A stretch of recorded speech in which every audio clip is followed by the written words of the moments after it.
ඇත්තටම මොකද්ද හෝමියෝපති වෛද්‍ය ක්‍රමය? මේක කොහොමද ලෝකයේ තුල අද දක්වාම පැතිරගෙන ආවේ? මේ සඳහා තියෙන වෛද්‍ය විද්‍යාත්මක වටිනාකම කුමක්ද කියලා?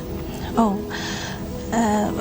හෝමියෝපති වෛද්‍ය ක්‍රමයේ මූලාරම්භය ගත්තොත් ජර්මනියේ හිටපු ප්‍රකට ඇලෝපති වෛද්‍ය විශේෂඥ වෛද්‍යවරයෙක් තමයි වෛද්‍ය හානිමන්තුමා. එතුමා තමයි හෝමියෝපති වෛද්‍ය ක්‍රමයේ නිර්මාතෘවරයා.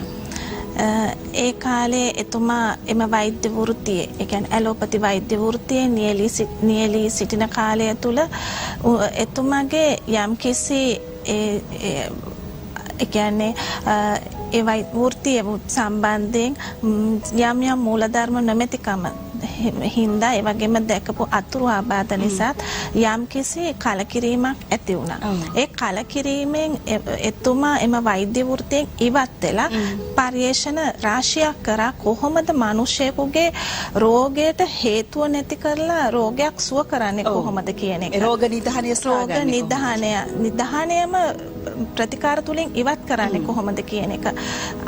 එතුමා කරපු ඒ යම් පරීක්ෂණ තුලින් අන්තිමට අනාවරණය වුණා රෝගයට සමාන ප්‍රතිකාර තුලින් රෝගේ සුවය කියන එක.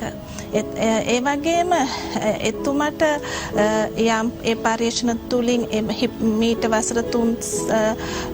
වසර ගණනාවකට හිටපු ඒ කියන්නේ ඇලෝපති වෛද්‍ය ක්‍රමයේ නිර්මාතෘ හිපොක්‍රටිස් තුමා විසින් ලියන ලද යම් කිසි ප්‍රබන්ධයක එතුමා දැක්කා රෝගයට විරුද්ධ ප්‍රතිකාර තුලින් රෝගේ පාලනයත් රෝගයට සමාන ප්‍රතිකාර තුලින් රෝගේ සුවයත් කියන එක.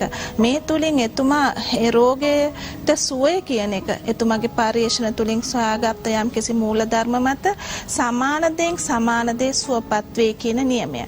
අන්න ඒ නියමය තුල රෝගයට සමාන ප්‍රතිකාර දීම තුල ඒ රෝග ලක්ෂණ ප්‍රතිශක්ති කරන පද්ධතියත් විශේෂයෙන්ම ඒ දෙක ඇතුළත් කරන ලද පර්යේෂණ තුළ රෝගයට හේතුව නැති කිරීමේ අනර්ගතම වෛද්‍ය ක්‍රමයක් විදිහට මේ හෝමියෝපති වෛද්‍ය ක්‍රමය මෙලොවට දායාද කරා. හොඳයි. දැන් ඔබට හොඳ වටහා ගැනීමක් සාමාන්‍ය මිනිස්සුන්ට සාමාන්‍ය ජනතාව ලෙස අපිට හැම රෝගයක් සම්බන්ධයෙන් ප්‍රතිකාර ක්‍රම සම්බන්ධයෙන් වෛද්‍යවරුන්ට වගේ දැනුමක් නැහැ. හැබැයි මේ පැහැදිලි කිරීම අහගෙන හිටිය ඔබට දැනෙන්නට ඇති මේ කොහොමද ආරම්භය සටහන්නේ සහ මෙතෙක්කල් පවත්වාගෙන එන්නට හේතු සාධක මොනවාද කියලා. වෛද්‍යවරුන් සමහර වෛද්‍ය ක්‍රම ලෝකයේ තුල පවතිනවා යම් රෝග වෙනුවෙන් තමයි විශේෂ වන්නේ.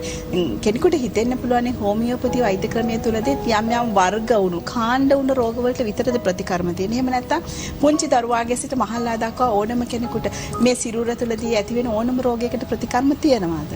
ඔව්. හෝමියෝපති වෛද්‍ය ක්‍රමයේ මූලික වෙන්නේ රෝගය නෙවෙයි, රෝගියාව.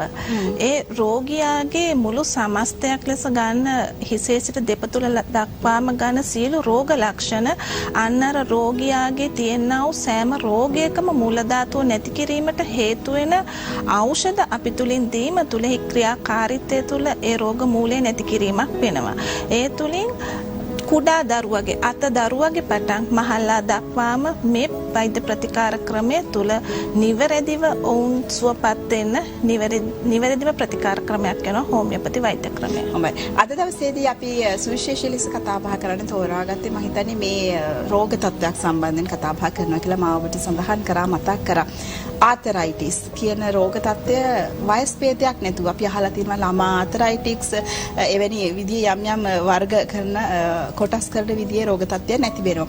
දැන් ආතරයිටිස් රෝගය සම්බන්ධයෙන් හඳුනා ගැනීම හෝමියෝපති වෛද්‍ය ක්‍රමයේදී කොහොමද වෛද්‍යතුමිය අපි ඔබටත් ප්‍රශ්න ගැටලු තියෙන්න පුළුවන්. ඒ නිසා අපි ඔබට ආරාධනා කරනවා අපිත් එක්ක එකතු වෙන්න කියලා.